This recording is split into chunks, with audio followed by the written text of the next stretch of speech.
사사기 15장 9절에서 20절 말씀을 본문으로 목적과 방향이 분명한 삶이라는 제목으로 잠시 은혜를 나누고자 합니다.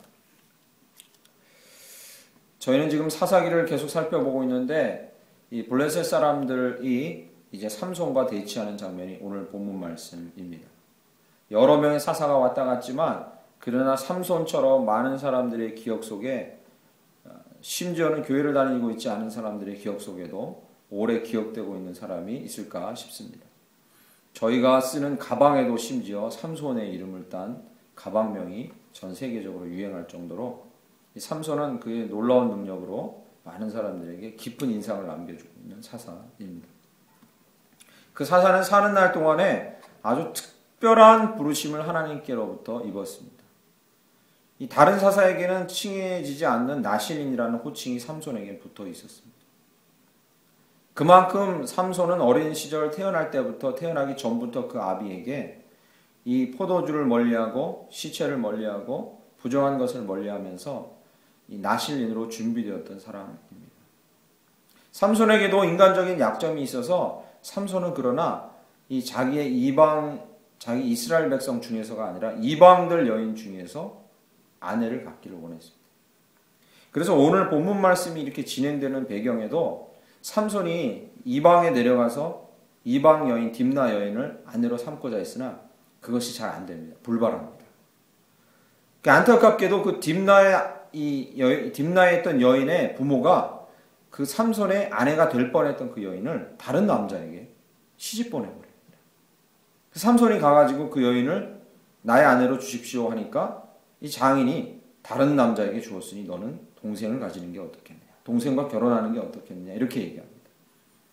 이런 법이 어디 있습니까 하고 삼손이 화가 나서 이 블레셋 땅에 있는 포도원과 이 농작물들을 불태워버립니다.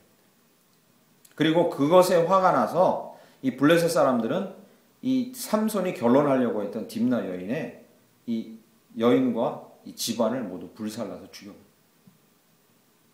삼손은 당연히 화가 나서 블레셋 사람들을 엄청나게 많이 쳐서 죽이고, 그리고 오늘 본문 말씀 바로 앞에 있는 부분에 보면 8절에 보시죠. 15장 8절에 보면 블레셋 사람들의 정강이와 널쩍다리를 크게 쳐서 죽이고 내려가서 에담 바위 틈에 머물렀다.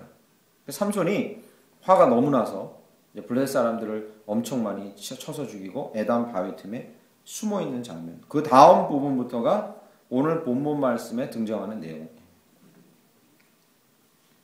그렇게 숨어있는 블레셋을 눈을 피해서 숨어있는 삼손에게 이 이스라엘 백성, 유다 사람들이 오늘 본문 말씀 9절에 보면 유다 사람들이 10절에 유다 사람들이 그 삼손에게 가서 부탁하는 장면이 오늘 본문에 나와 있는 내용입니다. 뭐라고 부탁하냐? 이렇게 얘기합니다. 저들 우리를 치러 올라온 블레셋 사람들을 보세요. 9절 말씀에 그들이 레위의 진치니까 레이라는 동네가 가득한지라. 엄청난 군사를 이끌고 올라왔다는 걸 표현하는 거죠. 삼손이여, 저들이 노리는 것은 당신입니다. 당신만 저들에게 인계해주면 저 블레셋 사람들은 물러간다고 했습니다. 그러니 아무 일 없던 것처럼 당신만 그저 블레셋 사람들에게 넘겨주면 우리는 이 땅은 평안할 겁니다. 라고 이렇게 얘기하는 겁니다. 전쟁에서 전술 전략상으로 보면 이것은 정답입니다. 한 사람만 그냥 넘겨주면 그 민족 자체가 평안할 테니까요. 이렇게 쉽게 해결될 수 있는 이 문제를 이렇게 쉽게 해결 안 되고 다른 방법으로 해결됩니다.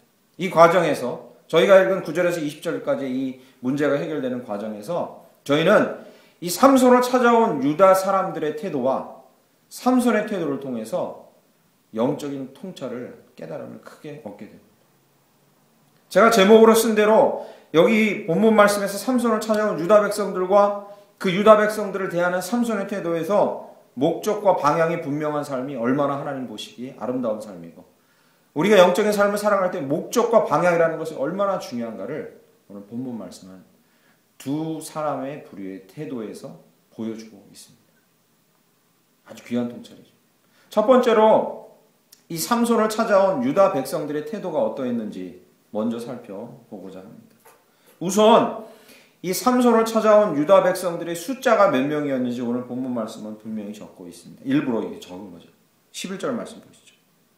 유다 사람 몇 명이요? 3,000명이 에단 바위 틈에 내려가서 삼손에게 이르되, 이렇게 얘기해요. 당시로는 사람으로 숫자로 치는 것은 장정 남자였습니다. 그러니까 삼손을 찾아간 사람의 숫자는 싸움으로 할 수 있는 장정 남자 3,000이 찾아갔다는 얘기죠. 그 말은 이스라엘 백성들이 유다인들이 모여서 삼손을 찾아가기 전에 적들이 쳐들어오니까 우선 모인 남자, 싸울 수 있는 남자의 숫자가 3,000이나 되었다는 겁니다. 그런데도 벌벌 떨면서 문제를 해결하지 못하고 삼손을 찾아간 거죠. 그러면 유다인들이 3,000명이 모여서 대적하려고 했던 블레셋 사람들의 숫자는 몇 명이었냐? 몇 명이었을 것 같습니까? 한 3만 명 됐을까요? 저들이 한 30만 명 됐으니까 두려워서 도저히 엄두를 못 내고 삼손을 찾아가서 항복하라 했겠구나. 그렇지 않다는 거죠. 16절 말씀 보시죠. 16절. 저희가 읽는 16절. 이 삼손이 싸움에서 이기고 나서 얘기하는 겁니다. 16절에 이르되 나귀의 턱뼈로 한 더미 두 더미를 쌓았으며 나귀의 턱뼈로 내가 몇 명을? 1,000명을 죽였도다. 이 이스라엘 백성에게 쳐들어온 블레셋인들은 수만 명이 아니었습니다. 삼손이 턱뼈로 그들을 다 쳐 죽이고 목이 말라서 자기도 죽게 됐다는 장면이 나오는데 쳐 죽인 사람의 숫자가 몇 명? 1,000명이었습니다. 모인 유다인들의 숫자는 몇 명? 3,000명이었어요. 이해가 안 되는 일이죠. 얼핏 납득하기 이해가 안 되는 일입니다. 유다인들은 3,000, 블레셋은 1,000명이었습니다. 그러나 그들은 벌벌 떨면서 삼손에게 가서 당신이 그냥 항복하십시오라고 얘기하고 있는 겁니다. 두 번째 풀리지 않는 유다인들의 태도가 있습니다. 참 이해하기 쉽지 않은 태도가 있습니다. 유다 사람들은 삼손에게 찾아가 그 삼손을 넘기려 했는데 자기들이 넘기려 했던 그 삼손은 자기 동족이었습니다. 뿐만 아닙니다. 자기들이 블레셋에게 넘기려 했던 그 삼손은 방금 전에 자기들의 적이요 원수인 블레셋을 쳐 죽이고 숨어 있는 자였습니다. 예전 같으면 이랬을 겁니다. 삼손이 사사로 서기 전에 기드온, 입다 이런 사사들에게는 이러한 똑같은 상황이었으면 3,000명이 모두 가서 이렇게 얘기했을 겁니다. 삼손에게 우리가 군사를 모아왔습니다. 당신이 우리의 대장이 되어 주십시오. 전에 우리가 사사기를 읽으면서 그 내용을 다 알고 있습니다. 그죠? 우리는 자신이 없습니다. 당신이 대장이 되어 주십시오. 입다에게도 그렇게 했고 기드온에게도 그렇게 했습니다. 지금 정상적인 상황이면 3,000명이 모여와서 삼손에게 당신이 우리에게 대장이 되어 주십시오. 그러면 우리가 싸워 이길 수 있을 것 같습니다. 그렇게 말해야 정상입니다. 그런데 이 삼손을 찾아온 유다인들은 당신이 잡혀가 주십시오. 이렇게 얘기합니다. 이 유다인들의 태도는 참 이해하기 쉽지 않은 태도입니다. 1,000명이고 자기들은 3,000명. 그리고 자기들을 이끌어서 전쟁에 이기게 해줄 수 있는 삼손이 있는데도 당신이 가서 죽으라고 말합니다. 왜 그랬을까요? 이 삼손을 찾아온 유다인들의 태도가 과연 어떤 마음가짐이었기에 이러한 말을 할 수 있고 이런 태도를 보였을까요? 11절 말씀에서 우리는 그 대답을 얻을 수 있습니다. 아주 분명한 대답이 11절에 적혀 있습니다. 11절 말씀 보면 유다 사람 3,000명이 에단 바위 틈에 내려가서 삼손에게 이르되 너는 블레셋 사람이 우리를 다스리는 줄을 알지 못하느냐? 내가 어찌하여 우리에게 이같이 행하였느냐? 여기 답이 있습니다. 삼손을 찾아온 유다인들이 얘기합니다. 삼손에게 블레셋 사람들이 우리를 다스리는 것을 네가 알지 못하느냐? 네가 왜 그들을 건드려 화나게 했느냐? 이렇게 얘기합니다. 삼손을 찾아온 유다인들은 확신을 갖고 있었습니다. 어떤 확신이요? 누가 우리를 다스리며 누가 우리의 주인이 되며 내 삶의 주인이 되고 내 삶의 목적이 되고 내 삶의 모든 것이 되는 것이 누구냐? 블레셋인들이고 그들의 신들이라는 거죠. 이미 1,000명 앞에서 3,000명이 전의를 상실할 수밖에 없었던 것은 그들의 주인이 누구이고 그들을 다스리는 분이 누구이고 그들의 삶의 온통 목적이 누구이고 왜 그들이 살아가는지 목적이 누구인지 그들은 그들의 입으로 고백하고 있었어요. 누구요? 하나님이 아니라 블레셋이요 그들의 신이었다는 것을 그들은 고백하고 있다.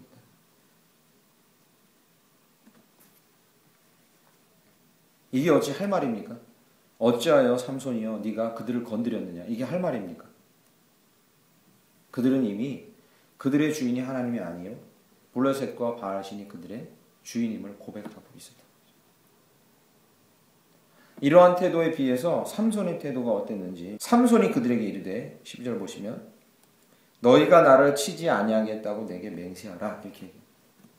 삼손의 태도는 이 자기를 찾아온 유다인들의 태도와 너무 다릅니다.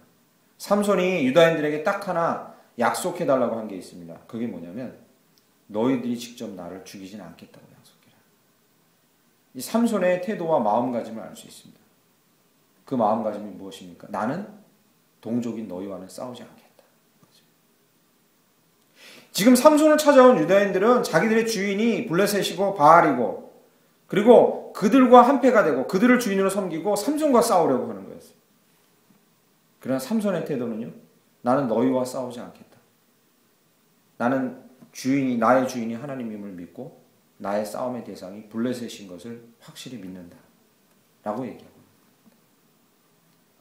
오늘 본문 말씀의 이야기는 그래서 이렇게 결론 지어줄 수 있습니다. 우리의 삶을 다스리는 주인과 우리의 삶의 목적이 누구입니까?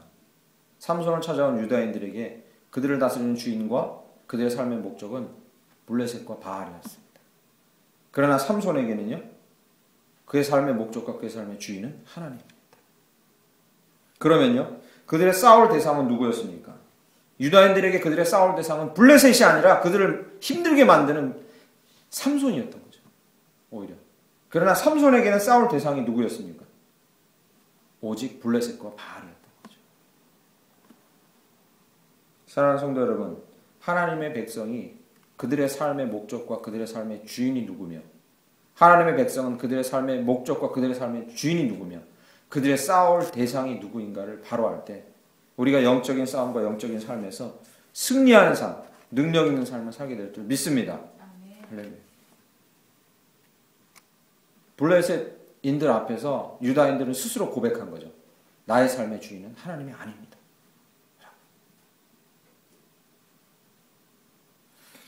고린도전서는 오늘 본문 말씀 사사기 15장을 신약 버전으로 저희에게 들려줍니다. 사도 바울은 고린도전서 9장에서 오늘 본문 말씀 사사기 15장을 신약 버전으로 들려주는데 이렇게 얘기합니다. 우리들의 삶의 목적, 다름질해야 할 방향, 우리 주인으로 삼고 우리가 추구해야 될 분이 누군가, 그것을 얘기해 줍니다. 고린도전서 9장에서는 이렇게 얘기합니다. 25절에서 그들은 썩을 승리자의 관을 구하나 우리는 썩지 아니할 것을 구하노라. 할렐루야. 아멘. 사도 바울은 계속해서 우리가 다름질해 가야 되는데 그 다름질해 가야 되는 삶의 목적과 삶의 궁극적인 목적이 무엇이냐? 세상 모든 사람들은 썩어질 것을 향해 달려가지만 그러나 우리는 썩지 아니할 것을 향해 달려간다. 할렐루야. 그렇게 사도 바울이 얘기합니다.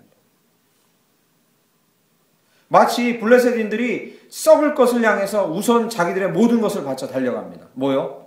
블레셋의 군대, 힘, 그들이 우리를 먹여 살려주고 우리가 그들에게만 머리 숙이기만 하면 우리의 안전을 보장해주는 그 보이는 것들, 그러나 썩을 것들에 집중합니다. 그래서 사도 바울은 고린도전서 9장 25절에서 얘기합니다. 우리들이 누구를 향해 충성해야 되고 누구를 향해 달려가야 되고 우리의 삶의 목적은 모든 것을 누구를 향해 바쳐야 되느냐? 한마디로 정의합니다. 썩을 것이냐 썩지 않을 것이냐.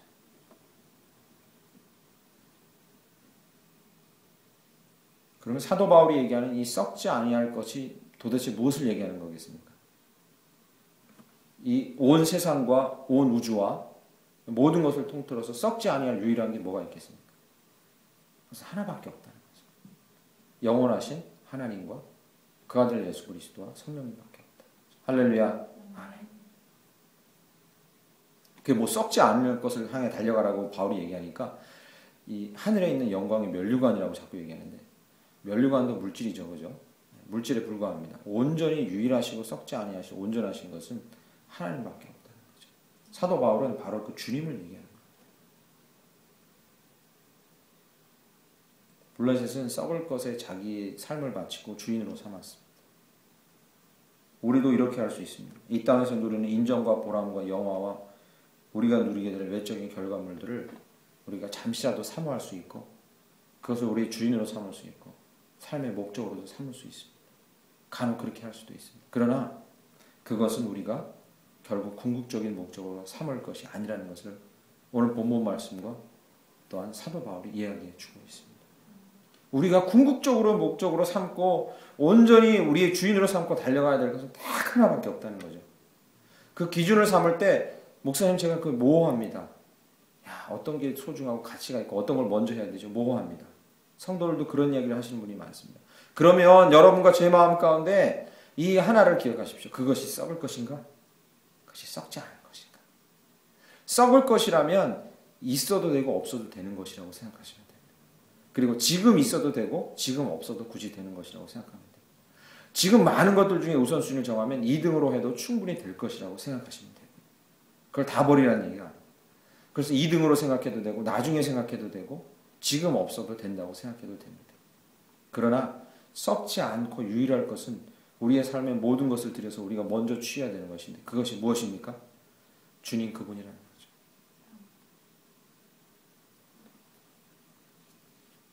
싸움의 대상 면에서도 블레셋과 삼손은 유다인들과 삼손은 태도가 완전히 달랐습니다. 유다인들은 싸울 대상을 자기 공동체 안에 삼손으로 찍었어요. 당장 우리를 어렵게 하니까. 그러나 삼손은 자기가 싸워야 할 대상이 누구인지 분명히 알고 있었죠. 고린도전서 9장 27절에서 사도 바울은 이 사사기 15장을 신약 버전으로 바꿔줍니다. 우리가 싸워야 될 대상은 누구냐라고 얘기하는 거죠. 여러분 누구겠습니까? 아주 멋있는 말이 고린도전서 9장 27절에 등장합니다. 사사기 15장에서는 싸워야 될 대상이 블레셋이었죠. 여러분 고린도전서 9장 27절에서 사도 바울이 얘기합니다. 너희들이 싸워야 될 참된 대상은 바로 너희들 자신이다 이렇게 얘기합니다. 내가 내 몸을 쳐 복종하게 하면 이게 사도 바울의 고백입니다. 다른 걸 생각하지 마십시오. 물론 구약에는 완성되지 않은 예수로 완성되지 않은 영적인 진리가 담겨있기 때문에 블레셋이라는 가상적인 대상을 내세웠죠. 그걸 싸워서 이겨야 됩니다. 그러나 지금 신약시대 예수 이후의 시대 영적인 시대 성령의 시대를 살고 있는 저희들에게 우리가 가장 치열하게 싸워서 이겨야 되고 극복시켜야 되는 대상이 누구냐? 바로 우리 자신. 우리 자신에 있는 욕심, 우리 자신에 있는 미혹, 우리 자신에 있는 탐욕, 우리 자신에 있는 명예욕, 우리 자신에 있는 혼란, 우리 자신 안에 있는 사단. 이것이 싸워야 될 대상이라는 거죠.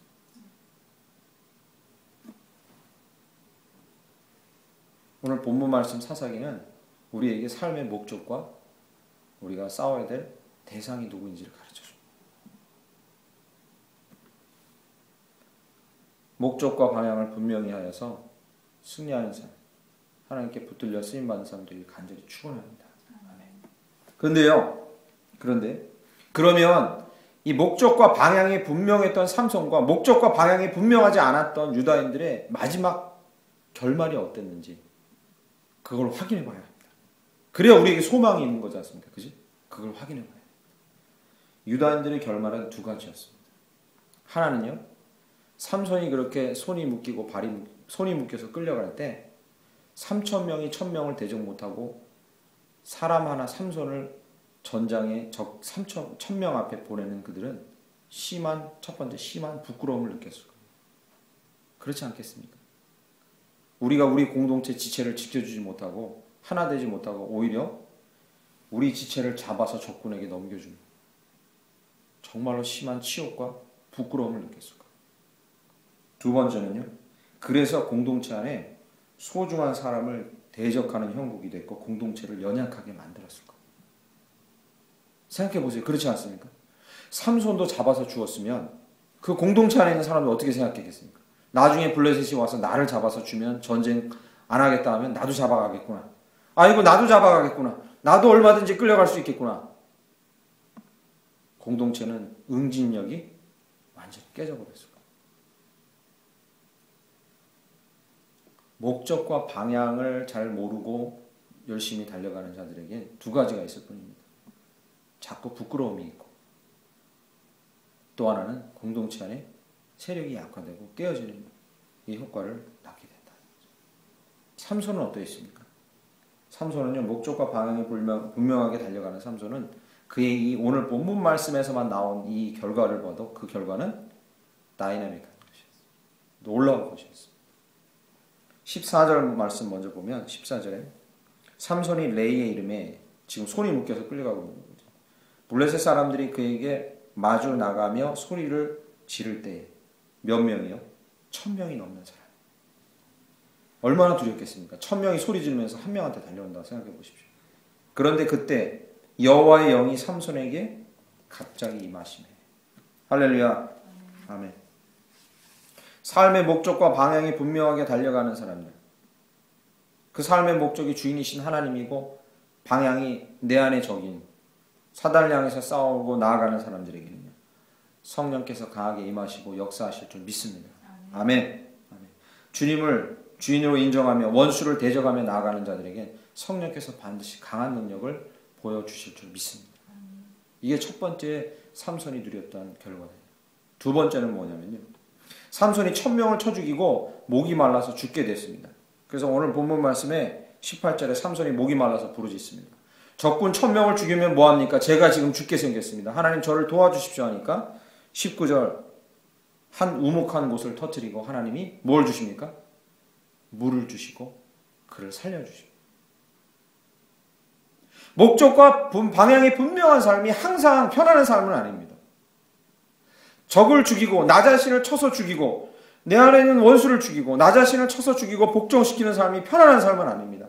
목마를 때가 있고 성령께서 나에게 임하셔서 내가 많은 일을 행할 때에도 때로는 너무나 허탈할 때가 있고 남들은 즐겁게 살고 많은 걸 누리고 사는데 믿는 사람이라고 하나님을 주인으로 삼고 그것을 목적으로 삼고 나를 쳐서 복종시키는 삶을 산다고 해서 모든 게 형통하고 나에게 항상 즐거운 일이 있을 수는 없습니다. 오히려 삼손처럼 목마를 때가 있고 허망해질 때가 있고 슬퍼질 때도 있고 내가 꼭 이렇게 주님 앞에서 주님의 말씀을 순종하려고 이렇게 어렵게 살아야 되나 하고 힘들 때가 있어요. 하나님은 그때 우리의 부르짖음을 들으시고 필요를 채워주시겠다고 말씀하십니다. 그냥 물한 종쟁이가 나와서 삼손을 먹인 것이 아니라 우먹한 곳을 터뜨려 샘을 아예 만들어주죠. 그래서 거기 이름이 생기지 않습니까? 엔하꼬레, 부르짖는 자의 샘이 생겨버려요. 목적과 방향이 분명한 삶을 살아가시길 간절히 축원합니다.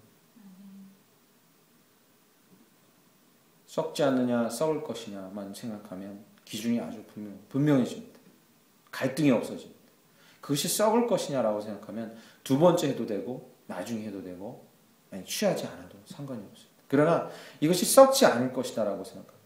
하나님과 그에게 속한 것이고 그에게 속한 진리라면 그렇다면 그것은 우리에게 성령의 충만한 역사를 줄 것이고 우리의 필요를 채워주시는 놀라운 은혜를 우리에게 부어주실 것을 믿습니다. 그래서 저는 여러분과 제 자신에게 장담합니다. 이 썩지 아니할 것을 투자하고 그것을 주인으로 삼고 살아간다면 여러분은 성령의 놀라운 역사를 삶에서 계속해서 경험할 줄 믿습니다. 또 하나는요, 우리가 누구를 상대하고 싸우고 누구와 열심히 부지런히 힘을 다해 싸우고 있냐를 생각해야 합니다.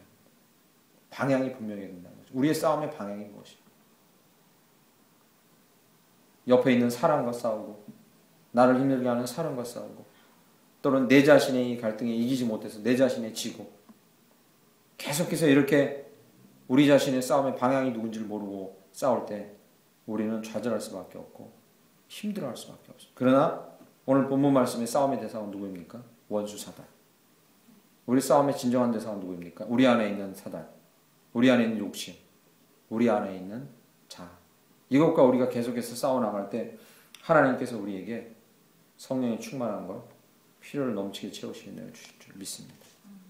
더 충만한 게 모든 성도들과 그리고 이 말씀을 듣고 있는 모든 사랑하는 성도 여러분, 목적과 방향을 분명히 정하십시오. 한순간도 그것을 잊지 마십시오. 그렇게 하실 때 하나님께서 우리를 충만한 은혜와 필요를 채우시는 은혜로 붙들어 주실 줄 믿습니다. 할렐루야. 아멘.